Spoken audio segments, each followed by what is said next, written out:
Kita itu dari kementerian itu sekarang Badan Standarisasi Instrumen. Setelah dari Jogja muncullah ini. Setelah Jogja diskusi dengan ke sini akan ditetapkan oleh Menteri. Ibu Menteri ini akan menetapkan ini. Ini khusus buaya, Pak. Buaya ini kesulitan teman-teman itu sebenarnya apa gitu sehingga tidak menempuh perizinan seperti Bapak ya. Ini dipiara masyarakat, komunitas.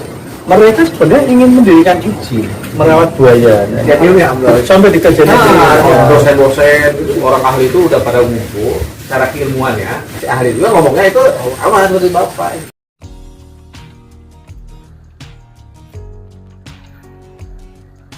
Salam. Alhamdulillah.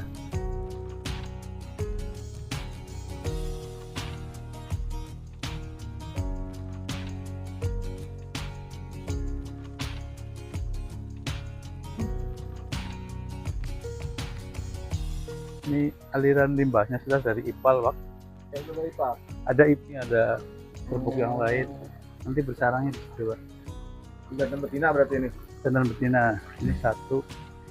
Kami inkubator, Pak, kalau betul. Karena kalau di situ kadang-kadang rawan pecah, dicuri hama tikus dari bawah atau apa. Moncongnya agak itu tuh, Pak. Ya, sengaja nyembelih. Enggak, kadang-kadang kambing sakit atau kambing mati, kerbau, sapi, ayam. Banyak kalau hewan-hewan yang tidak dikonsumsi orang ke sini. Ya, termasuk yang daging untuk perdagangan yang expired atau mungkin freezernya kurang dingin ditolak sama KFC. Ini akhirnya ya sudah di expired kan, jadi kan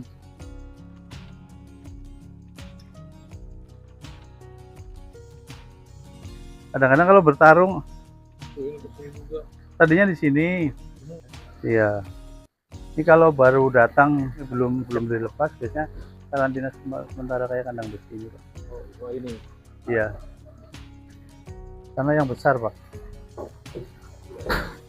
Ini juga indukan sepasang, Pak. Saya dulu beli indukan ini 2013 F2-nya terus. Seperti ini, Pak. Ini dulu kolam satu, Pak.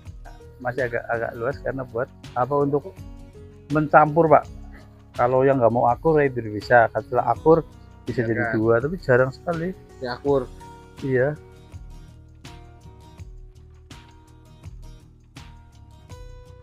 Sama tanah kosong tiba-tiba ada penangkaran buaya.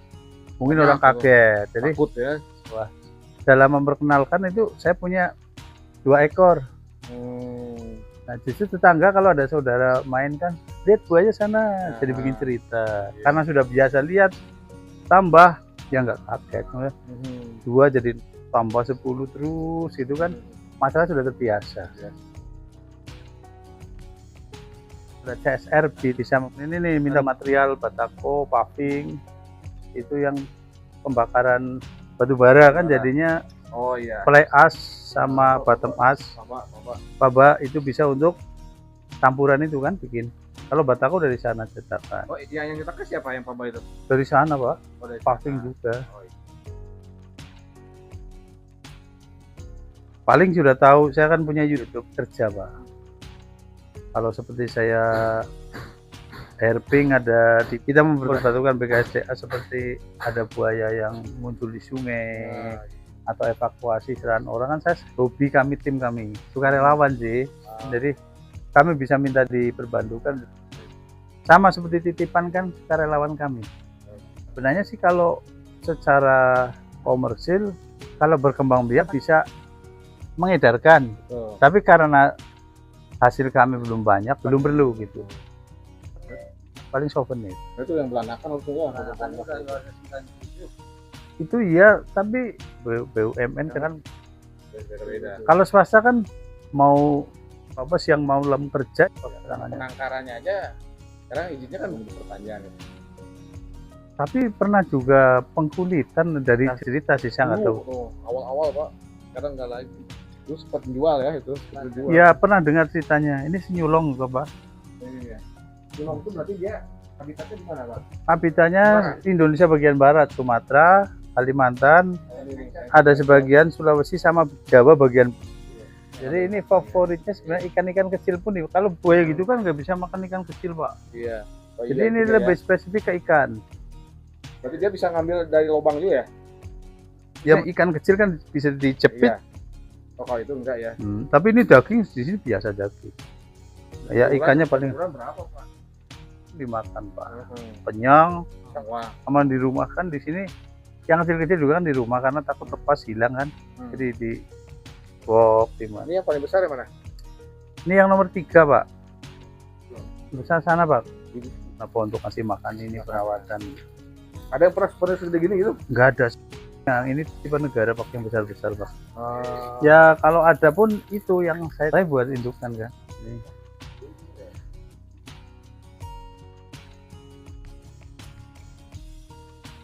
Kita itu dari Kementerian Perhutanan. Ya. Nah, Kementerian Perhutanan itu memiliki salah satu unit pelaksana teknis. Itu kami nih, ada namanya sekarang Badan Standarisasi Instrumen, Pak. Salah satunya kami ini nih Ciamis, wilayah kerja kita itu adalah Jawa Tengah dan Jawa Barat. Karena di Ciamis itu mungkin sebagai tengah-tengah, Pak, Jawa Barat. Nah, kalau yang Jogja itu dia standar ini dibuat di pusat. Setelah itu standar yang dibuat itu diverifikasi oleh Jogja. Sejauh mana ini apakah benar atau tidak di lapangan dan lain-lain.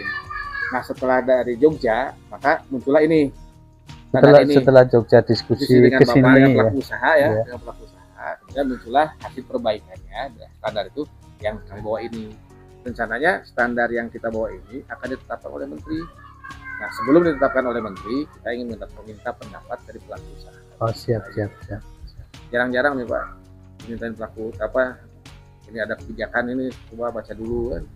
Oh iya siap. Ya gitu, silakan. Oh, jadi ini yang ya bukan bentuk file PDF. Ada Pak, ada nanti kita kirimin juga. Menurut Bapak ini yang kemarin yang dikritisi itu apa Pak? Yang dikritisi yaitu yang dari Jogja, yang bagaimana saya awalnya keluar izin. Jadi kami diberitahu bahwa apakah persyaratan ini masih perlu diperlukan seperti efek timbul suara dari penangkaran itu, timbul bau, timbul kelembaban udara dan lain-lain itu yang saya ingat. Nah ternyata yang saya kasih masukan bahwa level penangkaran itu tidak sama pengaruhnya, karena kalau luasnya kecil satwanya berbeda, dampaknya lain. Nah itu dipertimbangkan di situ. Jadi, itu yang mungkin di izin pertama itu tidak dijelaskan tentang skala mungkin Pak, atau luasan penangkaran buaya tersebut Pak. Nah, sedangkan di sini mulai dari skala yang dulu luasannya adalah masih bisa di cover oleh kecamatan untuk diurus di kabupaten. Jadi kami lebih ringan. Ini hasil semuanya nih Pak, semua dari yang kita hanya diskusi sekarang. Kita ingin mendapat ini aja Pak, intisari dari apa yang kemarin itu. Nanti kita coba sama-sama telahin, kita telah tentang siap. Tapi kita intinya bahwa ini Pak Ibu Menteri ini akan menetapkan ini untuk para pelaku usaha ke depannya. Bukan artinya Bapak harus membuat ini kan, ini hanya untuk yang lain, itu pelajaran bagi yang lain. Nanti kalau ada ini seperti ini. Ini khusus buaya Pak? Buaya ini, buaya. Walaupun jarang kan? Jarang yang mengajukan izin apa jarang yang memenuhi syarat? Jarang yang mengajukan izin Pak. Jadi gini Pak, ada terus kalau misalnya ada pengelolaan lingkungan yang Bapak itu, lingkungan di sini kan bukan hanya IPA seperti itu ya, termasuk lingkungan masyarakat ya. Kemudian ya, tanaman dan lain-lain lah. Ya. Kalau Bapak sendiri nih, apa yang dilakukan oleh Bapak sekarang ini, ada panduannya enggak gitu? Apakah seperti yang Bapak tadi, saya itu ada praktisi dan naluri ya, praktisi oleh Bapak gitu biasanya. Saya punya MOU dengan Fakultas Geologi Unsud sama CSR Indonesia Power. Jadi yang selama ini Bapak lakukan itu dari tadi ya ada panduan. Seperti kadang air dulu dibantu tes, terus limbah IPAL itu juga itu. Jadi saya ya punya tim yang ahli gas ini kan. Jadi kalau tim kelompok saya kan ahlinya 12 orang. Ini ada tamu, ini saya manggil 4 orang. Jadi kalau Bapak ini berdasarkan hobi tadinya ya? Awalnya hobi, terus sudah terlanjur ilmunya di sini, mau ditinggalkan bagaimana? Ya, karena buaya itu kan eksklusif ya? Di situ dulu saya paketnya kan beda, saya mengurus daerah sendiri.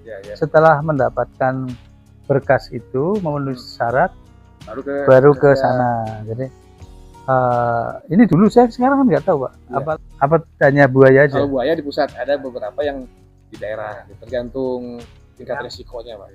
Salah satunya itu Pak, UKL-UPL-nya ya. Ya, betul, dan itu juga mungkin dirasakan oleh yang pelaku usaha lain juga kadang. Kan untuk buaya saja kan. Untuk Ya, buaya. kan? Tergantung Pak, tergantung besaran usahanya, tergantung tingkat resikonya, jenis usahanya itu. Ada yang cuma di kabupaten, ada yang cuma di provinsi, atau yang di pusat. Kalau buaya kerjanya di pusat gitu. Maksudnya apa ditanganinnya, ya kan? Nah, tapi lebih besar lagi. Ini apa sistemnya kan seperti itu tuh. Satu misalnya disaring oleh ini, tambah lagi saring yang kedua saring dengan ini, gitu-gitu kan Pak ya. Kasih bakteri kan sama dengan kan juga kan sama binatang apa air juga kan. Iya, sama, kotorannya kan kalau sama. misalnya dengan pakaian jadi kan lain Pak, ada treatment apa, udah alatnya harus canggih gitu kan. Ya itu karena sebenarnya limbah itu dikategorikan bahaya sebenarnya limbah P3. Tapi kata-kata limbah itu jadi diperhatikan semua. Usia seperti ini limbahnya apa aja sih gitu kan. Padahal limbah organik gitu kan. Nah, kalau limbah P3 memang karena itu berbahaya kan. Lingkungan, masyarakat, ekosistem. Jadi intinya seperti tadi Pak, bahwa istilah UKL Bapak sebenarnya sudah ada membaca. Kemudian secara dalamnya itu ketika ada dari Jogja berarti ya? Ya. Dari Jogja diperkenalkan hal seperti ini kan. Nah, berarti itu ya saat Bapak mengetahui UKL sangat tahu gitu jelasnya itu ya. Maksudnya ini Pak, di sini ini ada misalnya gini, kalau UKL secara keseluruhan ya, ada dia tentang tenaga kerja. Jadi bukan hanya lingkungan itu, bukan hanya lingkungan begini nih, atau tenaga kerja atau dampak dari dampak usaha kita kepada masyarakat. Nah itu tuh ini adalah dokumen perencanaan kita sebenarnya.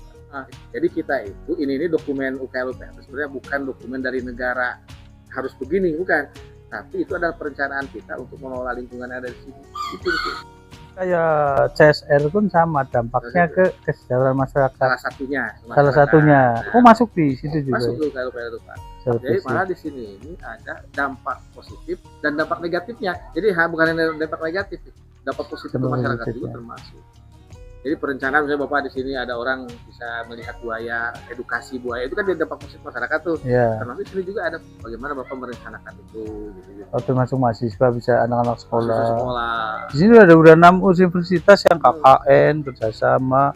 Kalau anak-anak sekolah sekelas SLTA tugas mas sering sekali. Nah gitu. Jadi UKL itu Pak intinya bukan memantau si pemerintah memantau bukan, tapi kita itu yang merencanakan untuk pengelolaan lingkungan. Karena kita tidak ada bekal pengetahuan, maka dibuatlah standar ini. Ini loh Pak, yang Bapak nanti rencanakan itu salah satunya A, B, C, D. Gitu. Panduannya. Nah itu namanya UK-nya, usaha pengelolaannya. Kalau pemantauannya, nanti dari itu 6 bulan sekali misalnya, ini kurang apa ya. Nah, standar ini menggabungkan 2 hal Pak. Satu secara ilmiah dirumuskan oleh para ahli yang ini saya tentang buaya, para ahli buaya, tapi kita mengakomodir dari para pelaku usaha seperti Bapak tadi, syarat dan lain-lain, sehingga menggabungkan 2 keilmuan tadi, ilmu praktis dengan ilmu yang ini gitu. Jadi semua orang yang terlibat di dalam penangkaran buaya harus patuh pada izin ini. Kayaknya ini keputusan menteri nantinya nih. Kalau dibaca, tinggalin ini untuk Bapak. Ada UKL, ada SPL. Yang paling rendah itu SPL otomatis langsung jadi, Pak. Nah, untuk bikin perizinan lingkungannya, panduannya ini di situ udah jelas, di situ latar belakangnya seperti ini. Terus dampak-dampaknya seperti ini gitu. Kalau dampak buaya gitu, izin tangkar buaya itu dampak itu sudah ada di situ itu terhadap lingkungan sekitar apa aja. Nah, gitu. Panduannya di sini. Jadi nanti nggak kesulitan ketika memperoleh persetujuan lingkungan karena sudah mengikuti standar yang ada ini manfaatnya. Kita ini hanya ingin menunjukkan bahwa kenapa ini kedepannya akan seperti ini. Ini konteksnya itu di perencanaannya ini aja gitu, perencanaan penangkaran sebenarnya. Nah, kesulitan ini muncul itu karena banyaknya pelaku usaha kesulitan sebenarnya. Jadi kalau kan punya teman-teman yang lain tuh. Kesulitan teman-teman itu sebenarnya apa gitu sehingga tidak menempuh perizinan seperti Bapak ya. Kalau menurut Bapak kan Bapak hobis dulu dari dulunya kan tentang kalau di UKL memang dia menyarankan kualitas air itu bukan hanya IPAL ya, baku ada penelitian. air permukaan. air permukaan, terus ini karena adanya penangkaran buaya itu, si UKL ini keluar. Ini hasil dari perusahaan para ahli, hasil dari diskusi para ahli. Ini orang ahli itu udah pada ngumpul secara keilmuannya, karena upaya olah itu harus seperti ini, gitu Pak. Nah kita ini mau meng-cross check ilmuwan, jangan sampai menggantung di awal-awal. Gitu Pak. Itu Kata mereka perlu, kata bahwa mungkin tidak. Nah ini sekarang kalau di buminya bagaimana sebenarnya? Gitu. Ada isinya, ada kualitas. Tapi kan tiga ranah. Nah di sini Air, udara, tanah. air, udara, tanah, gitu kan? Air, udara, tanah. Nah, begitu itu ada kualitas, ada uji semua UKL begitu, ada uji tiga ranah ini nih. Nah, kalau menurut Bapak ini apakah perlu? Kalau ngomong UKL ini hasil kajian ya, Mas, hasil para ahli lah. Kata ahli mah perlu, kata ahli. Perlu nih. Nah, sekarang Kita bukan ahlinya sih Pak. kita mulai aja ya, kita hanya mediasi aja. Kalau menurut Bapak sebagai orang yang Melakukan praktisi di penangkaran PKI, apakah itu perlu atau tidak?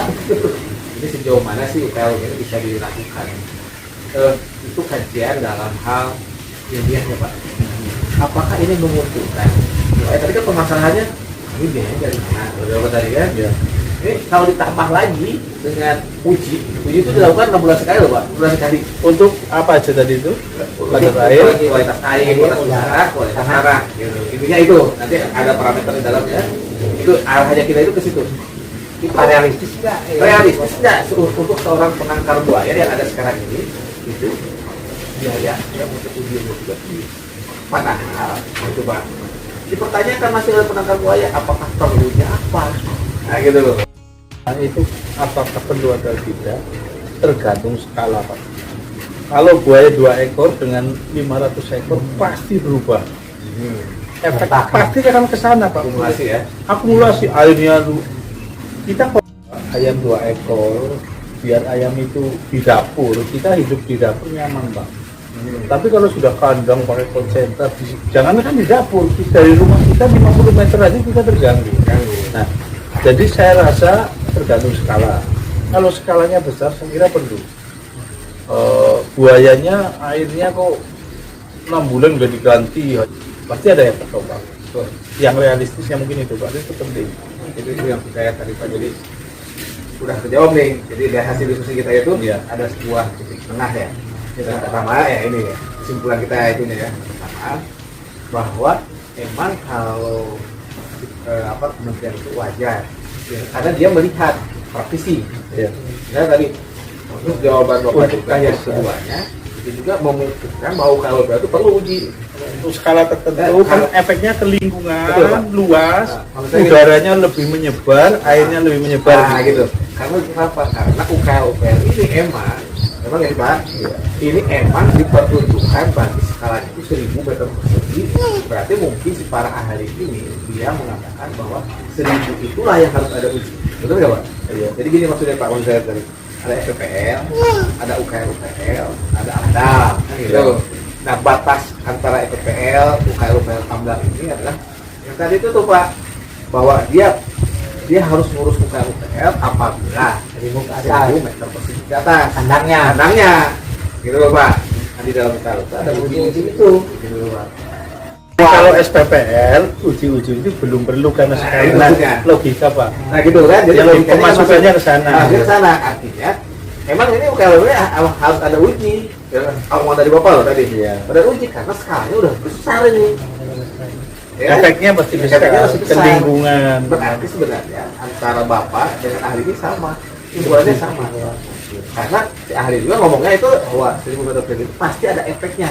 Sama seperti Bapak, ada batas yang sebenarnya bis sekarang ini yang masalah itu adalah ada aturan tambahan tadi bahwa semua yang dia ambil orang dan dia buaya sudah buaya itu harus UKL. Nah, itu tidak masuk berarti nih, ya.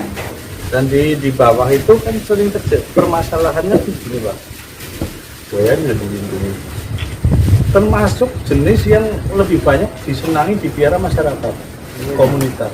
Mereka sebenarnya ingin mendirikan izin. Rata-rata kan pengen, Pak saya ajuin izin biar bisa ini yang punya negara dipinjamkan untuk indukan. Mereka sebenarnya jadi punya kemampuan masyarakat yang secara finansial nggak punya kemampuan, tapi secara keilmuan dia ingin merawat buaya. Nah, itu kemungkinan kalau SPPL itu bisa untuk persyaratan yang 1000 ke bawah atau jumlah buaya sih mungkin nggak tertulis di situ ya, jumlahnya nggak ada ya, tapi luasan. Nah, itu kan bisa untuk aspirasi yang kelas bawah juga. Terus itu Pak, bedanya lagi UKL UPL dengan AMDAL Pak, karena AMDAL lebih tinggi. Nah itu disematkan ke penangkaran apa saja? Luasannya itu. Iya. Oh, Tapi tapi kalau buaya kalau udah luasan izin-izin perusahaan yang bukan penangkaran, bukan ternak hewan itu AMDAL dulu. Ada luasan juga sama. luasan Pak. Tapi jenis Jenisnya koi-koinya beda, Beda. karena limbah-limbahnya beda. Tapi dia Sama. semua lingkungan di bawah 10.000 itu dia UPL di atas 10.000 dia sudah AMDAL gitu. Nah untuk buaya yang membedakan AMDAL tidak ada di UPL apa Pak? Yang Kajian ilmiah, Kalau tadi dikaji oh, dulu. sampai ke sana. kajian ilmiah AMDAL. Sampai di kajian Ah, ilmiah. diteliti Dari dulu. keseluruhan itu ya. Diteliti Pak. Diteliti sama bapak Pak itunya. Ya, penilai. Keilmuannya kan banyak. Oh, Ya. dosen-dosen gitu Pak. Kajiannya emang kajian ilmiah gitu. Langsung. Karena belum ada caranya dia, teliti dulu. Itu dulu. Nah, terus untuk mempraktekkan rekomendasi BAP UKL-UPL nih, pertama kan mengajukan dapat form atau dapat panduan lah ya ini ya. Setelah membaca, ini di luarnya langsung pihak 3 nih, umpama nih, untuk memenuhi perizinan. Kalau UPL ya. Ya kita kan tanah kosong nih mengajukan. Kan pertama mungkin dikasih panduan itu, buku dan lain-lain lah ya. Kalau UPL itu kan formulir nih. Iya. Banyak ada formulir ya namanya. Formulir UKL. Oh yang saya pernah dikasih Yang ini. cuma bentuknya itu urean gitu ya. Cuma ingin lebih simpel, bukan form yang isi Nah, aktif ya. gitu kan. Nanti itu sebenarnya Bapak isi titik-titiknya itu sih. Luasan berapa ada di situ. Tidak udah. Luasan. Kamu pengennya kayak gini ya? Ya yang umum kan lebih mudah. Oh, itu kalau itu diisi oleh kita langsung kasihkan ke Pemeriksa ya. pemeriksa di LH. Oh, jadi sekarang yang lagi direvisi banyak Pak ya. 100 Pak. 100 Untuk peternakan atau penangkaran ini Salah satunya ini. nggak ya, banyak ya. namanya. Yang banyak ya. ayam ada. Ya. Ayam, ayam daging, Satwa yang tidak dilindungi. Elang ada elang. elang. Garut itu. Oh namanya penangkaran ya. Terlepas liarannya di situ kan. Iya, kalau penangkaran. Ya Cuma ada satu-satunya ada. itu. Pangrango juga ada. Pangrango. Oh untuk elang, buaya untuk Buaya, hewan. apalagi yang itu. Kalau kelihatan tahun depan. Tahun depan Masih ada ini pesawatnya tahun ini aja Pak. 1.000 Pak targetnya. Ibu targetnya. 100 tahun tapi kebanyakan industri. Banyak macam-macam Pak. Macam-macam. Saya aja Arung Jeram, Pak, wisata Arung Jeram. Oh sampai ke sana. Saya itu wisata. Oke, Ini Pak, ini. ini hotel. Hotel. Perhutanan sosial, hutan ada. Apa namanya UPL itu untuk seluruh bidang. Bapak mau penangkaran satwa liar buaya, sama semuanya. Nah sekarang itu dipecah per bidang. Awalnya gitu ya. Awalnya semua sama Pak, formulir sama persis begitu gitu. Padahal efek Beda. dan kegiatannya Beda. tidak sama kan. Itulah dasar kita kenapa dia per bidang. Bidang, lebih kecil. Benar yang ini kan. Iya, per bidang usaha. Yang begitu Pak. Di penangkaran buaya waktu UPL berarti ada situ ada limbah B3. Nah bagaimana membahasakannya itu padahal tidak ada. Tapi di situ harus ada gitu. Nah sekarang makanya Tipis saya nggak ada. saya udah ada gitu, nggak perlu kan hasil kajian ilmiahnya. Lingkungan itu kan ada biotik abiotik itu loh, lingkungan hidup dan tidak hidup. Lingkungan itu kan luas sebenarnya, bukan hanya dalam pikiran kita kan lingkungan itu udara, lingkungan air, kualitas udara, tanah kan. Ternyata enggak, masyarakat juga termasuk salah satunya. Nah sebenarnya tadi karena masyarakat tadi Pak, dengan adanya penangkaran buaya ini kalau ini kan kita belajar dari praktisi Bapak DPR Lapangan. bagaimana sikap masyarakat Saya sudah sampaikan ke Balai Besar. Balai Besar. Itu sudah saya uraikan semua waktu itu bahwa masyarakat terlibat, tenaga kerja, masalah limbah, lingkungan, udara kan oksigen, pohon segala macam.